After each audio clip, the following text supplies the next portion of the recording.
खबर दोपहर में आपका स्वागत है और मैं हूं आपके साथ लोकेश लकी जगवानी। खबरों की शुरुआत विस्तार के साथ। कर्नाटक की सियासत में एक बार फिर से हलचल तेज हो चुकी है। सोमवार को बीएस येदियुरप्पा ने कर्नाटक के मुख्यमंत्री पद से इस्तीफा दे दिया। यह इस्तीफा तब हुआ जब आज ही कर्नाटक की बीजेपी सरकार को 2 साल पूरे हुए हैं। ऐसे में अब हर किसी की नजरें इस बात पर हैं कि अब भारतीय जनता पार्टी राज्य की कमान किसे सौंपती है। मुख्यमंत्री के इस्तीफे के ऐलान के बाद अब राजभवन पर हलचल जारी है। बीएस येदियुरप्पा के अलावा कई अन्य नेता मंत्री राजभवन पहुंचे हैं। अपने इस्तीफे का ऐलान करते हुए बीएस येदियुरप्पा ने कहा कि उन्हें कर्नाटक के लोगों के लिए काफी काम करना है।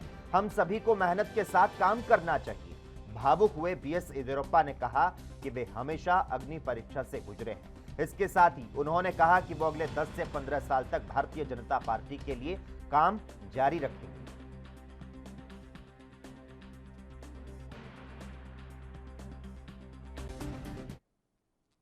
बीजेपी नेता सीटी रवि ने कहा कि आज कर्नाटक के मुख्यमंत्री बीएस येदियुरप्पा जी के कार्यकाल को 2 साल पूरे हो गए। इसके लिए मैं उन्हें बधाई देता हूं और उन्होंने अच्छा काम किया। उनका मार्गदर्शन हमेशा कर्नाटक और बीजेपी पर रहेगा। तो साथ ही कारगिल को लेकर भी उन्होंने प्रतिक्रिया दी।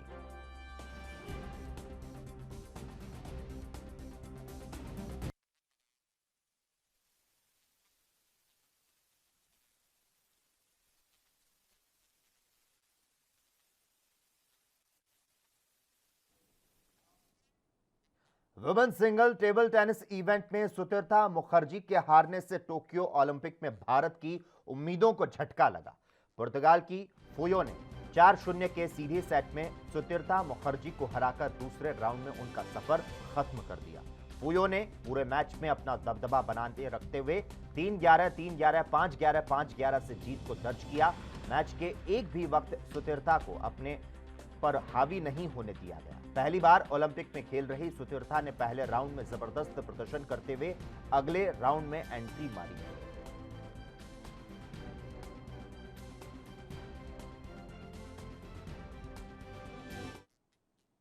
कांग्रेस सांसद राहुल गांधी ने सोमवार को हर किसी को तब हैरान कर दिया जब सुबह सुबह वे दिल्ली की सड़कों पर ट्रैक्टर चलाते नजर आए। कृषि कानूनों के खिलाफ कांग्रेस पार्टी का प्रदर्शन लगातार जारी है और इसी कड़ी में सोमवार को राहुल गांधी ट्रैक्टर चलाकर संसद भवन पहुंचे। राहुल गांधी के साथ ट्रैक्टर पर रणदीप सुरजेवाला, दीपेंद्र हुड्डा समेत अन्य कई कांग्रेसी नेता सवार दिखे। ट्रैक्टर चलाने के इस कार्यक्रम के दौरान कांग्रेस नेता रणदीप सुरजेवाला और श्रीनिवास को हिरासत में ले लिया गया। और इतना ही नहीं, जिस ट्रैक्टर पर राहुल गांधी सवार होकर आए उसे दिल्ली पुलिस ने अपने कब्जे में ले लिया। ऐसा इसीलिए कि संसद सत्र के दौरान यहां धारा 144 लागू रहती है। ट्रैक्टर के सामने कृषि कानूनों के खिलाफ पोस्टर चिपका था और किसानों के समर्थन में बातें कही गई।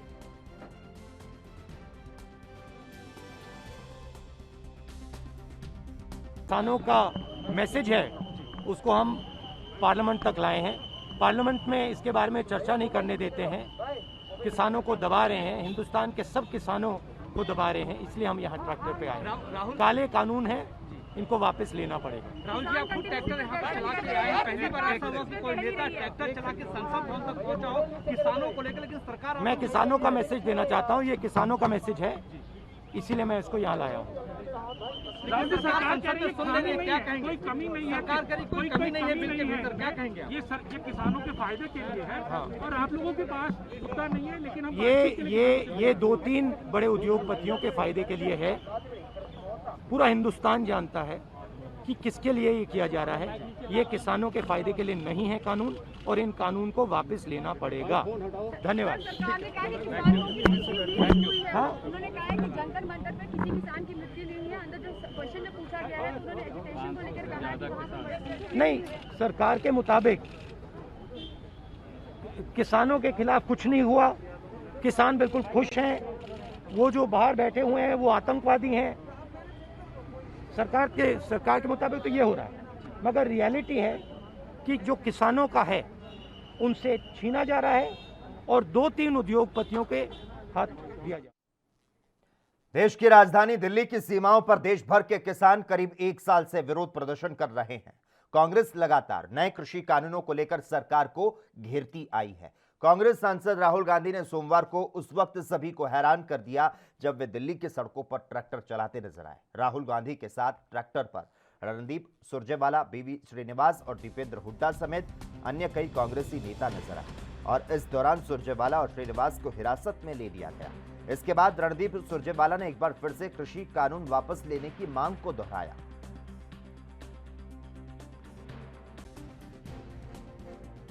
इस देश का किसान अपने अस्तित्व की लड़ाई लड़ रहा है। अन्नदाता धरती पुत्र इस समय अगली फसल और अगली नस्ल की लड़ाई लड़ रहा है। 62 करोड़ किसान आंदोलनरत है। 8 महीने हो गए, 1000 के करीब किसान कुर्बानी दे चुके। ये मोदी जी की अहंकारी सरकार पसीजती क्यों नहीं? राहुल गांधी जी ने किसान की आवाज को संसद से सड़क तक बुलंद करने के लिए आज किसान के ट्रैक्टर को संसद के पटल तक ले जाकर अहंकारी सरकार को झकझोरने का प्रयास किया है।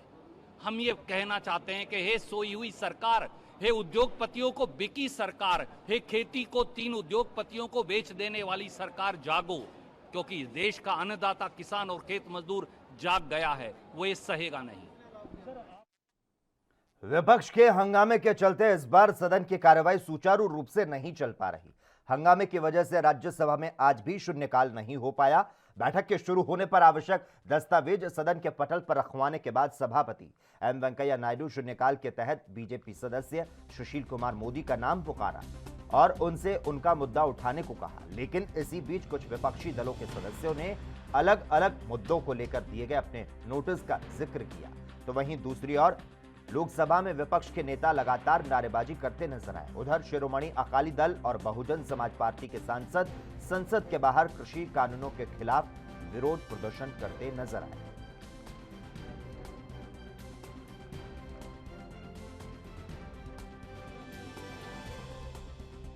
की मांगे पूरी करो।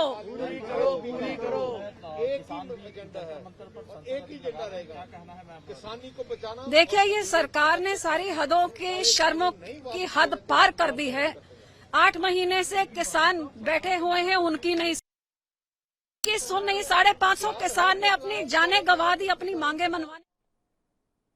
केंद्रीय मंत्री मुख्तार अब्बास नकवी ने कई मुद्दों को लेकर अपना बयान दिया है। उन्होंने विपक्ष पर हमला करते हुए कहा कि वो सिर्फ हंगामा करना जानते हैं। उन्होंने कहा कि किसानों को सामने रखकर बंदूक चलाई जा रही है।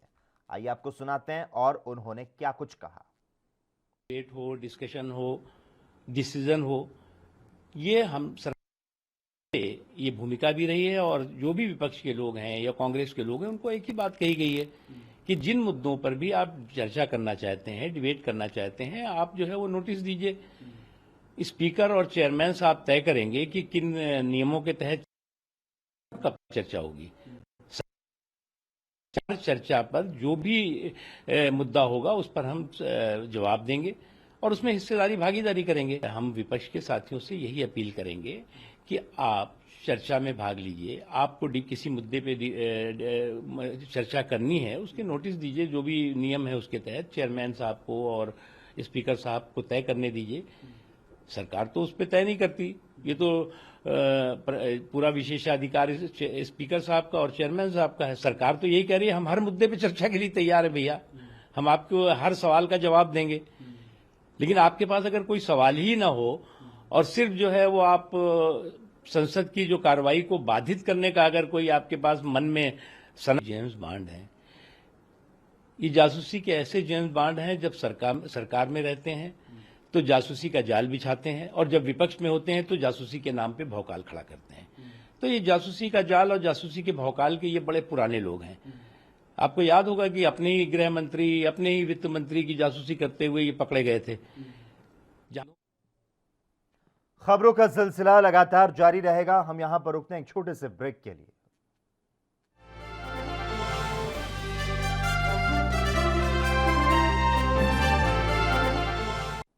ब्रेक के बाद एक बार फिर से आपका स्वागत है। 26 जुलाई कारगिल विजय दिवस को देश आज शहीदों को नमन कर रहा है। इस अवसर पर लखनऊ में शहीद स्मारक के सामने कारगिल स्मृति वाटिका में मुख्यमंत्री योगी आदित्यनाथ ने शहीदों को नमन किया, उनकी प्रतिमाओं पर पुष्पांजलि भी की। मुख्यमंत्री योगी आदित्यनाथ ने कारगिल शहीदों को श्रद्धांजलि दी, तो साथ ही कैप्टन मनोज पांडे के पिता गोपीचंद पांडे, मेजर रितेश शर्मा के पिता सत्यप्रकाश शर्मा को सम्मानित किया। मुख्यमंत्री योगी आदित्यनाथ ने कहा कि कारगिल विजय दिवस की आज 22वीं जयंती पर हम सेना के जवानों की शहादत पर उनको नमन करते हैं। उन्होंने कहा कि भारत की फौज की बहादुरी और संयम का प्रतीक है। हमारी फौज के पराक्रम को पूरी दुनिया ने देखा है।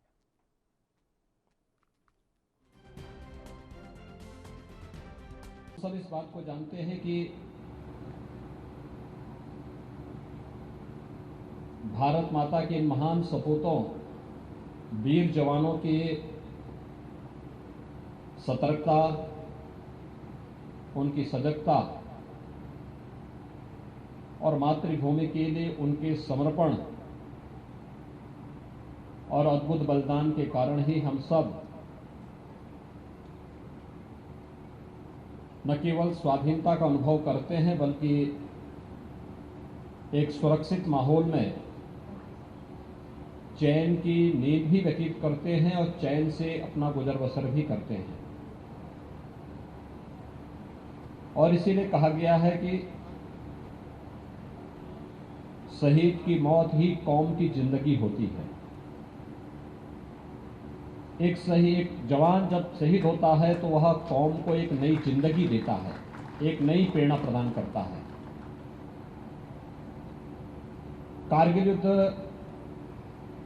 मई 1999 में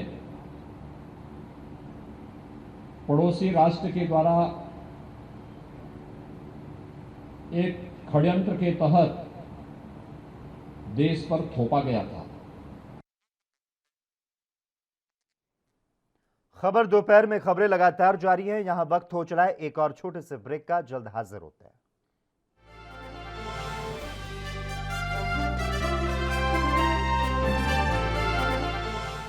ब्रेक के बाद एक बार फिर से आपका स्वागत है। रुख करते हैं कुछ और खबरों की ओर। बिहार विधानमंडल का मानसून सत्र आज से शुरू हो गया। यह सत्र कुल 5 दिनों का होगा, जिस दौरान सरकार 7 बिलों को पेश करेगी। आपको बता दें, विपक्ष ने सरकार को विधानमंडल में घेरने की पूरी तैयारी की हुई है। महंगाई, रोजगार और विधानसभा परिसर में पुलिस द्वारा विधायकों की पिटाई का मामला भी गरमाया रहेगा। मानसून सत्र में पिछले बजट सत्र के दौरान विधानसभा में विधायकों की पिटाई का मामला गरमाया रहेगा। महागठबंधन ने इस मुद्दे पर सरकार को घेरने की तैयारी कर ली है।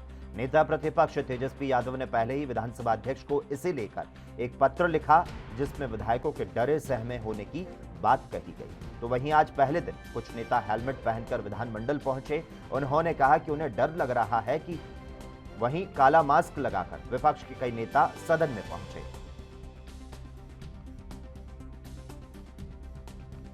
सेल्फ डिफेंस में, चूंकि जब पुलिस वाले मारते हैं, लत्तम चुत्तम करते हैं, लाठी से जब मारते हैं तो सिर फोड़ देते हैं। विधायकों को लहूलुहान कर दिया जाता है विधानसभा के अंदर, और लोकतंत्र के मंदिर में लोकतंत्र की हत्या की जाती है। इसी के लिए हम लोग सेल्फ डिफेंस में फर्स्ट एड किट है और ये हेलमेट है। चूंकि सिर में चोट लगेगा तो हम लोग अपना सुरक्षा तो करेंगे ना।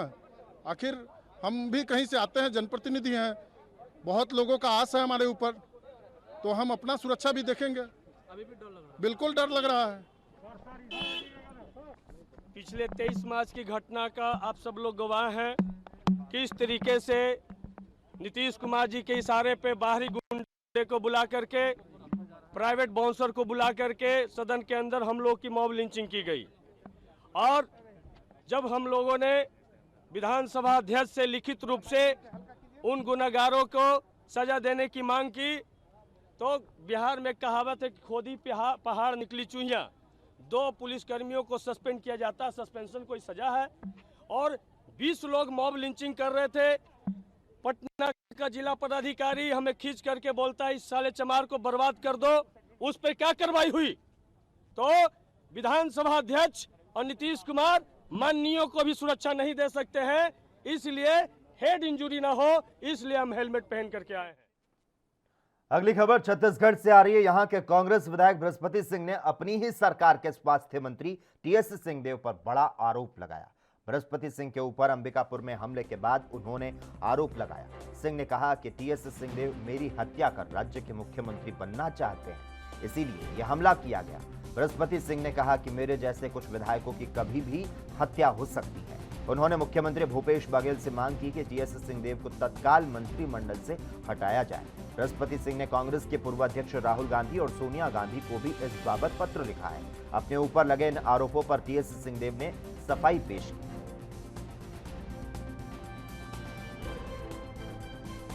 हो सकता है भावना में कभी कोई बात हो, उसमें बात नहीं आती। अभी तो मिले हम लोग, साथ में मिले, साथ में बात करना, साथ में भोजन भी लेना, तो कहीं कोई बात मन में आ भी जाए अगर तात्कालिक, तो बातचीत करके सारी चीज निराकृत भी। ऐसे आरोपों पर क्या कहेंगे? क्या आपका कहना है? आप पे आरोप लग रहे हैं कि आप वहां पर दबाव बनाते हैं, किसी को परेशान करते हैं, ऐसे आरोपों पर क्या कहना है? उस क्षेत्र में और कुछ हद तक छत्तीसगढ़ में मैं समझता हूं कि शायद मैं खुद जितना अपने आप को नहीं जानता मेरे से। बुलेटिन में यहां वक्त हो चला एक छोटे से ब्रेक का, जल्द हाजिर होते हैं।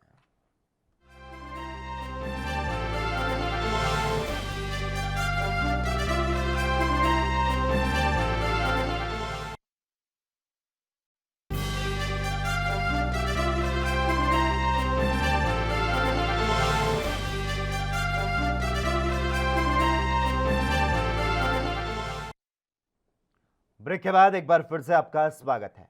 उत्तर प्रदेश में 2022 के विधानसभा चुनाव को लेकर तैयारियां जोरों पर है और इसी कड़ी में सभी पार्टियां अपने अपने लेवल पर अलग अलग जातियों के हित को साधने में लगी हुई है। तो वहीं ब्राह्मणों को साधने के लिए सभी पार्टियां अपने अपने स्तर पर काम कर रही है और इसी कड़ी में अब अखिलेश यादव ब्राह्मणों के लिए सम्मेलन करने वाले हैं, जिसमें वो ब्राह्मणों को रिझाने का काम करेंगे और इसे लेकर सपा नेता अभिषेक मिश्रा ने अपनी प्रतिक्रिया दी।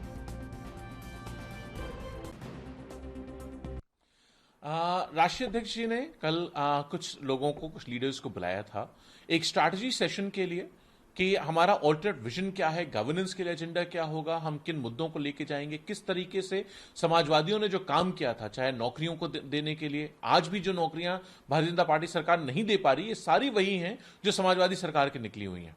किस तरीके से हेल्थ एंड इंफ्रास्ट्रक्चर पे हम काम करें।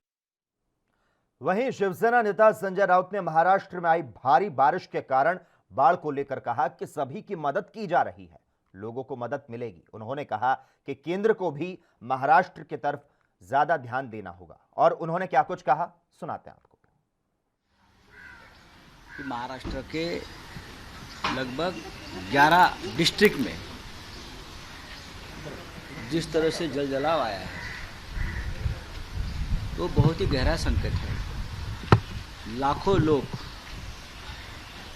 बेघर हुए, जान माल का नुकसान हुआ है, फैमिली की फैमिली उद्ध्वस्त हो गई है, बहुत से लोगों की तो जान चली गई है, उसके न आगे रहा न कोई पीछे रहा।